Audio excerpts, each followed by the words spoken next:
The leather tag hanging from her neck read simply Lot 47 in black ink that had smeared from yesterday's rain. Enola stood motionless in the dusty main street of Yankton, Dakota Territory, her bare feet planted in the mud between a broken plow and a lame horse, both waiting to be sold to the highest bidder. The year was 1884, and the autumn wind carried the stench of desperation that clung to everything the federal government had touched in their relentless push westward. Around her, a crowd of weathered faces examined her like livestock, their calloused hands pointing and their voices haggling over the price of her labor, her body, her remaining years on this earth. Mr. Cobb, the auctioneer, stood on a makeshift wooden platform, his voice booming across the crowd like thunder before a storm. "Now folks, we got ourselves a fine specimen here. Young, strong, knows her way around a kitchen and a barn. Been broken and proper by the Morrison family before they lost their spread. No trouble, no fuss, just good honest work for whoever's got the coin." His words sliced through the morning air while Enola's dark eyes remained fixed on the horizon, somewhere beyond the crowd, beyond the town, beyond the suffocating weight of the tag that marked her as property. The bidding started at $20. A rancher in a torn hat raised his hand, followed by a shop owner whose wife had died the previous winter. $30. $40. The numbers climbed while Enola's mind drifted to the last memories she held of her mother, speaking in hushed Lakota about the old ways, about a time when their people moved freely across these same plains. That was before the missionaries came, before the Morrison family took her in as their Christian duty, before debt collectors arrived to claim everything, including her. Deputy Hatch stood near the edge of the crowd, his badge catching the weak sunlight. He nodded approvingly at each bid, his presence a reminder that this auction, though morally revolting, was perfectly legal under territorial law. The federal government had created loopholes wide enough for a freight train, allowing labor contracts to be sold like cattle futures. Native Americans, especially orphan women, found themselves trapped in a system that differed from slavery only in name. $55 came from Clayton Reeves, a young rancher whose land bordered several others. His smile revealed teeth yellowed by tobacco, and his eyes lingered on Enola in ways that made her skin crawl. She had learned long ago to read men's intentions in their eyes, and what she saw in Clayton's made her stomach turn. The Morrison family had protected her from the worst of it, but now there was no one left to stand between her and whatever fate awaited. The crowd murmured with anticipation as the bidding slowed. Cobb raised his wooden gavel, ready to bring it down and seal her fate. 55 going once, 55 going twice. That's when the sound of hoofbeats cut through the tension like a knife through leather. Every head turned toward the approaching rider, a silhouette against the morning sun that seemed to grow larger with each thundering step. The horse and rider moved as one, dust swirling around them like a prairie storm, and something in the air shifted. Even Enola, who had trained herself to feel nothing, found her pulse quickening. Elias Monroe rode a bay stallion that had seen better days but still carried himself with the pride of a warhorse. The man himself was weathered like old leather, his gray beard neatly trimmed and his hat pulled low over eyes that had seen too much. He wasn't supposed to be here. He had come to town to sell 3 head of cattle and buy supplies, nothing more.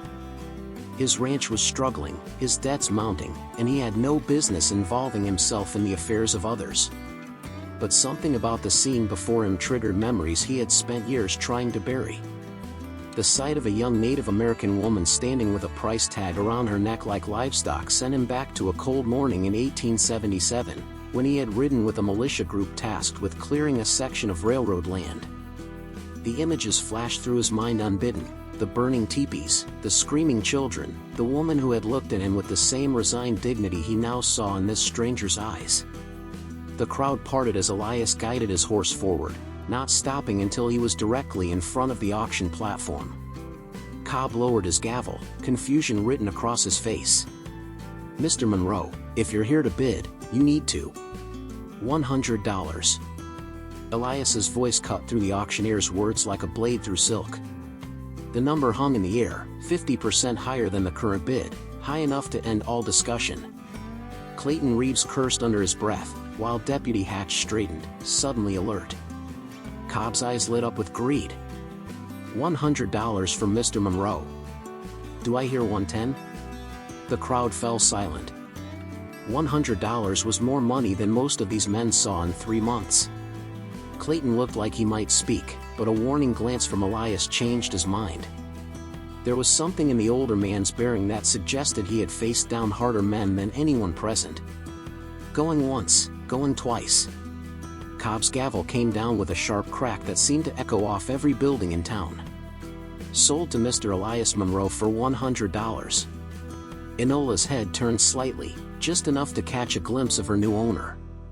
His eyes met hers for a brief moment, and she saw something there she hadn't expected.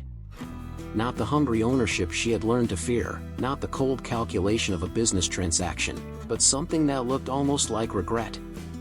It was the first crack in the wall she had built around her heart, though she didn't dare hope it meant anything. As the crowd began to disperse, money changed hands and paperwork was signed with the casual efficiency of a grain sale. Elias dismounted and approached slowly, his movements deliberate and non-threatening. When he reached for the leather tag around her neck, Enola flinched instinctively, but his touch was gentle as he worked the knot loose. The tag fell to the muddy ground, where it belonged. "My name is Elias Monroe," he said quietly, his voice meant for her ears alone.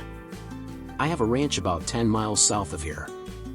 You'll have food, shelter, and..." He paused, searching for the right words. "You'll be safe there." Enola said nothing, because she had nothing to say.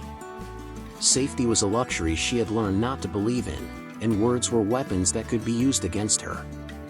But something in his manner, the way he stepped back to give her space, the fact that he had cut her free from that degrading tag, planted a seed of curiosity in the barren ground of her hopes. As they walked toward his horse and the wagon he had brought to town, Enola caught sight of Clayton Reeves watching from across the street. His expression promised that this wasn't over, that he wouldn't forget being outbid or the humiliation of losing what he considered rightfully his. She filed the information away, another threat to watch for in a world full of them. The ride to Elias's ranch would take most of the day, plenty of time for both of them to wonder what they had gotten themselves into. For Enola, it was another transition in a life full of them, another roll of the dice in a game where she never got to see the cards. For Elias, it was the beginning of a reckoning with his past that was long overdue. Neither of them could have predicted how completely this moment would change everything that came after. The wagon wheels carved deep ruts in the Dakota soil as they rolled away from Yankton, each mile taking them further from civilization and deeper into the endless prairie that stretched toward the horizon like a brown ocean. Enola sat rigid in the passenger seat, her hands folded tightly in her lap, her eyes scanning the landscape with the wariness of someone who had learned that danger could emerge from any direction at any moment. Beside her, Elias guided the horses with steady hands, the silence between them heavy with unspoken questions and careful boundaries neither dared cross. The sun climbed higher, burning off the morning mist and revealing the full scope of the territory around them. Rolling hills covered in dying grass gave way to patches of scrub oak and the occasional creek bed that would soon freeze solid when winter arrived in earnest. This was Lakota land, or had been until the government decided it wasn't anymore. Every mile they traveled was a reminder of what had been lost, what had been taken, what could never be returned. "Water?" Elias offered, reaching for a canteen wedged between the supplies and the wagon bed. His voice broke the silence carefully, like a man testing thin ice. Enola's eyes flicked toward him, measuring, evaluating, before she nodded once. When he handed her the canteen, their fingers briefly touched, and she noticed the calluses on his hands, the scars along his knuckles that spoke of hard work and harder times. She drank sparingly, the way someone drinks who has known thirst, before handing it back. "Thank you," she said quietly, her first words since the auction. Her voice carried the faint accent of someone who had learned English as a second language, though she spoke it perfectly. Elias nodded, accepting the canteen back without making a show of it, but something in his expression suggested those two words meant more to him than she could know. "My ranch isn't much," he said after they had traveled another mile in silence. "House needs work, barn solid enough, got about 200 head of cattle though the herd's been shrinking. Lost my wife Sarah 3 years back to the fever, been managing alone since then." He paused, as if deciding how much to reveal. probably should have sold out by now, moved somewhere with more opportunity, but this place, it's got its hooks in me." Enola listened without responding, filing away the information the way she had learned to catalog everything that might be useful later. A struggling ranch meant financial pressure, which could make men desperate. A widower meant loneliness, which could be dangerous in different ways. But his tone when he mentioned his wife suggested genuine grief, not the casual dismissal she had heard from other men discussing women they had lost or discarded. The landscape began to change as they traveled south, the prairie giving way to more varied terrain with stands of cottonwood trees along creek beds and rocky outcroppings that would provide shelter from the wind.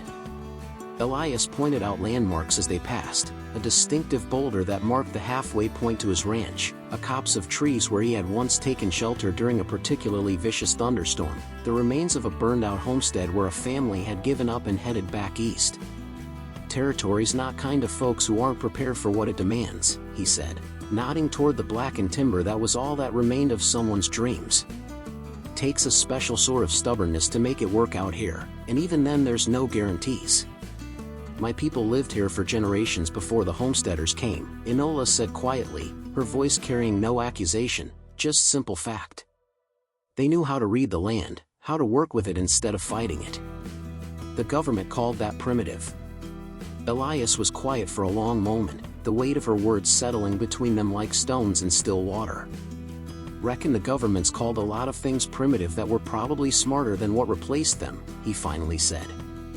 "Doesn't make it right, what happened? Doesn't make any of it right."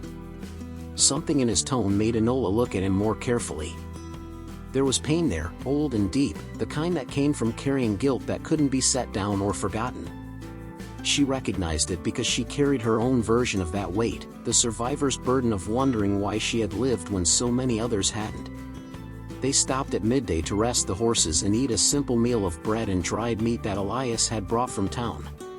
The sun was warm despite the October chill, and for a few minutes it was possible to imagine that this was just two people sharing a meal on a pleasant autumn day, nothing more complicated than that. But the illusion shattered when a dust cloud appeared on the horizon behind them, growing larger and more distinct with each passing minute. "Riders coming," Elias said, his hand instinctively moving toward the rifle mounted beside the driver's seat. 3, maybe 4 horses, moving fast. His voice had changed, taking on the alert tone of someone who had survived by paying attention to potential threats. Enola's body tensed as she recognized the lead rider. Clayton Reeves sat his horse like a man who owned everything he surveyed, his 2 companions flanking him in a formation that suggested this wasn't a social call. They approached at a steady gallop until they were close enough to talk without shouting, then reined in their horses in a cloud of dust and barely controlled energy. "Monroe," Clayton called out, his voice carrying false friendliness that fooled no one. "Heard you made quite a purchase back in town. Funny thing is, I was just telling my boys here how that particular lot might be better off on a ranch with more resources to take proper care of her."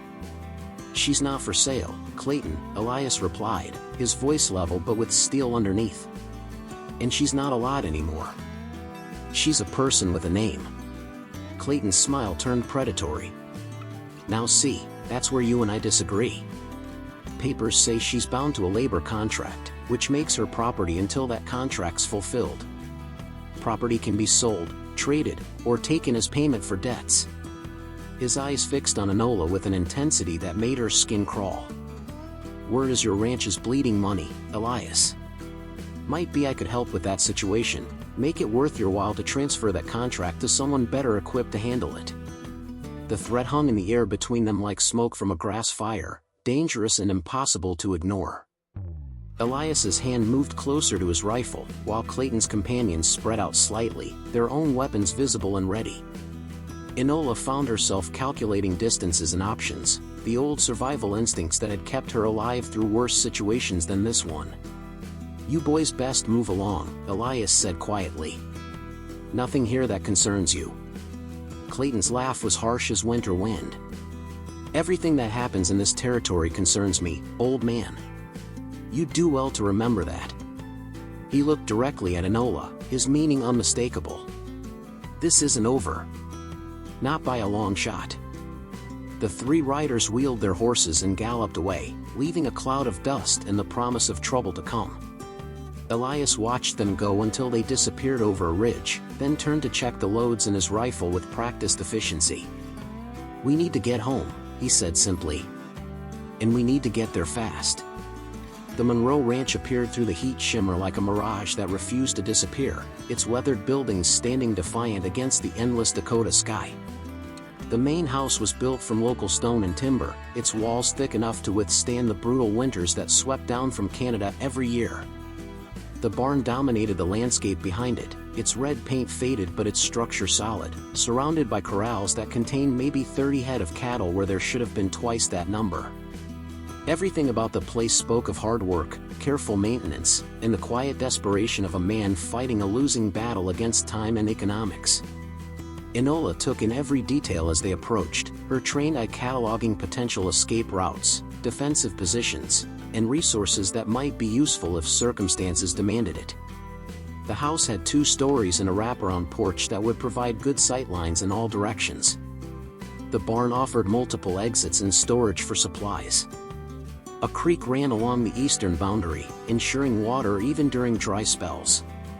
It was a good place to make a stand, if it came to that.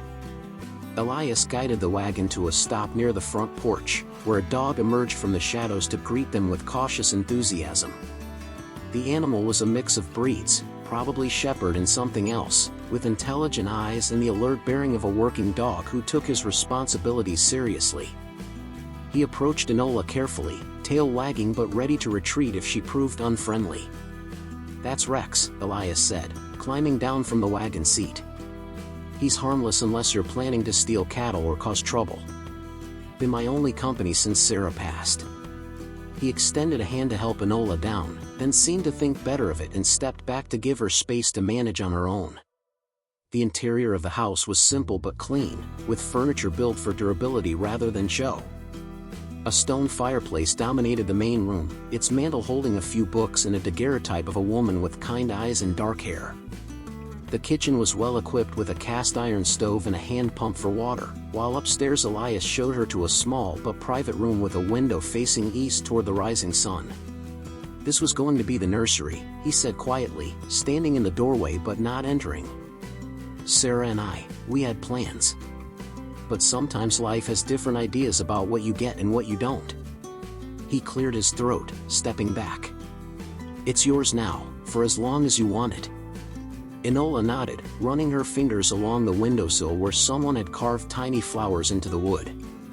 The craftsmanship was delicate, feminine, probably Sarah's work during long winter evenings when there was little else to do but dream about the children who would never come. "It's beautiful," she said simply, and meant it. Over the following days, they fell into a routine that felt surprisingly natural despite its awkward beginning. Enola proved capable with both household tasks and ranch work, her movements efficient and purposeful as she helped with cooking, cleaning, and tending the animals. She had a way with the cattle that impressed Elias, approaching them with patience and respect rather than the aggressive dominance most ranchers employed. "My grandfather taught me that animals know your intentions before you do," she explained one afternoon as she gentled a skittish calf that had been refusing to eat. "If you approach with fear or anger, they feel it. If you come with calm purpose, they trust you." "Wish more people understood that principle," Elias replied, watching her work with admiration that went beyond simple appreciation for her skills. "World might be a more peaceful place." But peace was a luxury they couldn't afford for long. On the 3rd day, Deputy Hatch arrived with official papers and an attitude that suggested he'd rather be anywhere else. He sat his horse in the front yard, deliberately staying mounted to maintain the psychological advantage of height, while Elias emerged from the barn to meet him. "Got a complaint filed in Yankton," Hatch announced, unfolding a document that looked official enough to cause trouble. "Clayton Reeves claims you're harboring stolen property. Says the contract you purchased was fraudulent, that the woman belongs to his family by prior agreement." "That's a lie," Elias said flatly. "I bought her contract fair and square at a public auction. Cobb has the paperwork to prove it." "Cobb says his records were damaged in a fire yesterday night," Hatch replied with the satisfaction of a man delivering bad news he's been paid to deliver. Funny how these things happen. Point is, without documentation, your claim's no better than Clayton's. And his family's been in this territory longer than yours. Enola emerged from the house at that moment, drawn by the sound of voices and the tension that preceded violence like thunder before lightning. She saw Hatch's expression change when he looked at her, saw the calculation behind his eyes as he weighed the benefits of following orders against the potential consequences of crossing Elias Monroe on his own land. "I'll give you 3 days to sort this out legal-like," Hatch said finally. "After that, I'll be back with a warrant and enough men to enforce it. Don't make this harder than it needs to be, Elias." As the deputy rode away, Enola and Elias stood side by side in the yard, watching until he disappeared over the ridge. The silence between them was different now, charged with the understanding that their tentative peace was about to be shattered by forces beyond their control. "We could run," Elias said quietly. "Load up the wagon tonight, head west toward the mountains. Start over somewhere they'll never find us." Enola turned to look at him, studying his face in the fading light. "And leave all this? Your home, your cattle, everything you've built?" "Already lost most of it anyway," he replied. "Might as well lose it for something that matters." That night, as Enola lay in her small room listening to the wind howl across the prairie, she realized something had changed between them.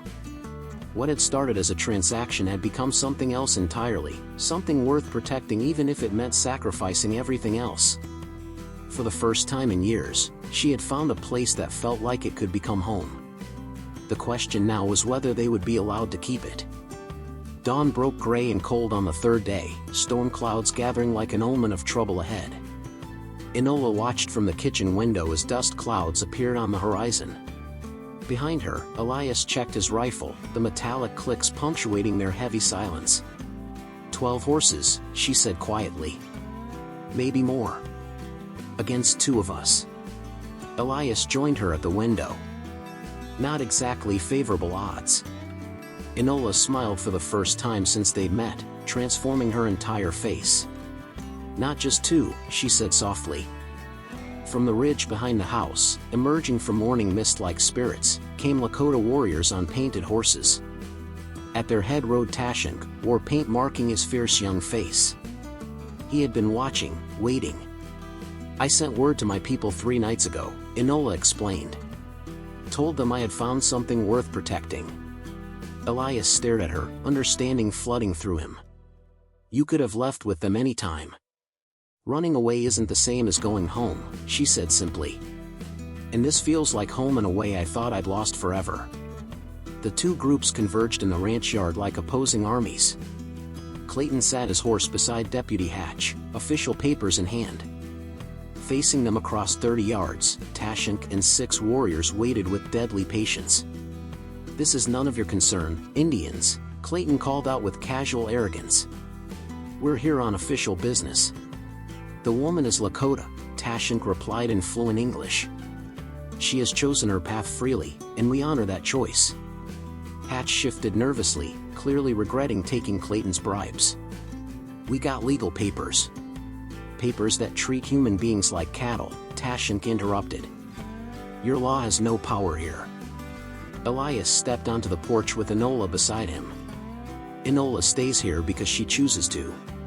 Anyone who wants to change that goes through all of us." Then Enola surprised everyone. She stepped forward into the space between the groups, no longer the silent woman with a price tag. She was Enola of the Lakota, granddaughter of chiefs, daughter of warriors. "My name is Enola," she declared, her voice carrying absolute clarity. "I am Lakota.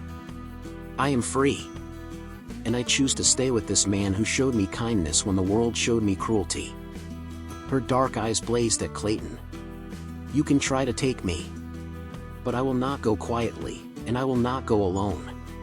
Silence stretched like a bowstring. Clayton's hand moved toward his gun just as more hoofbeats echoed from the road. Townspeople from Yankton approached, led by the doctor, bank president, and minister. "That's enough, Clayton," the doctor called out. "This has gone too far. Papers from a crooked auctioneer don't mean anything," the bank president added coldly. "Those contracts were fraudulent from the start. The territorial government is cleaning up these so-called labor contracts. Clayton's face reddened as his plans crumbled. Deputy Hatch was already preparing to flee. The balance of power had shifted completely. "This isn't over," Clayton snarled, but Tashink moved his horse forward with fluid grace. "There will be no other time," the warrior said quietly, somehow more menacing than shouting. "My people will be watching. Always watching."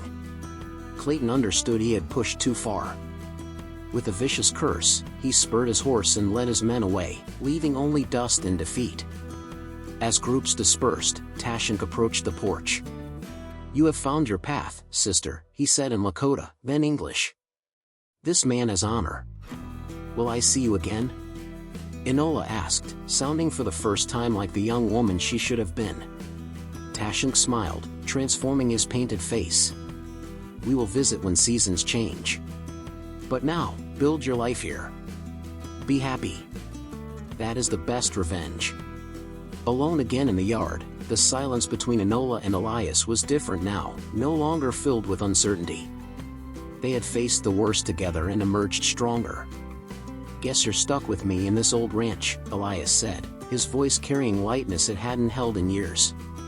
Enola looked around at the land becoming home, at the man who had risked everything for her freedom. "There are worse fates," she said, her smile like sunrise after winter's longest night. In months that followed, the ranch prospered beyond cattle and crops. Enola became a bridge between worlds, teaching Lakota customs while learning ranch life. The silent house rang with laughter again.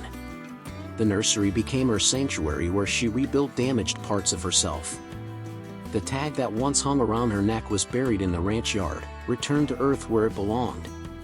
In its place grew something no auction could sell and no corrupt law could steal, the truth that some bonds are stronger than paper, and real freedom can only be given freely. If this story moved you, hit subscribe for more powerful tales of courage and unexpected hope. What did you think of Enola and Elias's journey? Share your thoughts in the comments and let's build a community that believes in the power of human resilience. Ring that notification bell, because the best stories remind us that no matter how dark things get, there's always hope for a better tomorrow. See you in the next story.